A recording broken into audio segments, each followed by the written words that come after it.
দিনের আলো ফোটার আগেই শুরু হয় তার যুদ্ধ। এক হাতে সন্তানের সকালের প্রস্তুতি, অন্য হাতে কর্মক্ষেত্রের দায়িত্ব। ভোর থেকে রাত সময়ের সঙ্গে ছুটে চলা এই মা জানেন, ক্লান্ত হওয়ার সুযোগ তার নেই, কারণ অফিস শেষে ঘরে অপেক্ষা করে আরেকটি পূর্ণকালীন দায়িত্ব। একজন কর্মজীবী মা তামান্না ইসারা নিজের একান্ত স্বপ্ন, নিজের ক্লান্তি সবকিছুর আগে তার কাছে পরিবারের প্রয়োজন। একদিকে সন্তানদের সুন্দর ভবিষ্যৎ গড়ার স্বপ্ন, অন্যদিকে কর্মক্ষেত্রের দায়িত্ব।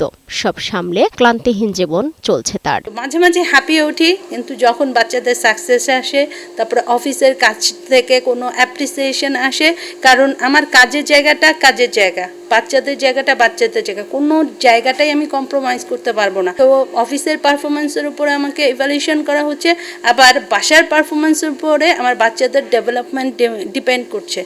তবে সব মায়ের লড়াই শুধু সময়ের সঙ্গে নয়, কারো কারো লড়াই পুরো পৃথিবীর সঙ্গে।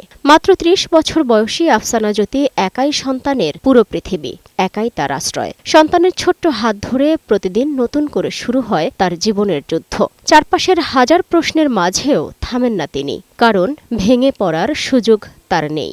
কিছু কিছু ক্ষেত্রে যখন মনে হয় যে কিছু বেরিয়ে চলে আসে সামাজিক, যে এটা করা যাবে না, এটা করতে পারবে না মেয়ে বলে, বা সিঙ্গেল মম বলে, বা আমার সন্তান আছে বলে, সেসব জায়গায় আমি আরও নিজেকে দৃঢ় করি। এদিকে সত্তরোর্ধ্ব এই মায়ের অনেক স্বপ্ন হয়তো থেমে গেছে পথেই। জীবনের দীর্ঘ এই পথ চলার শেষে মায়ের সঙ্গী হয়ে উঠেছে একাকিত্ব।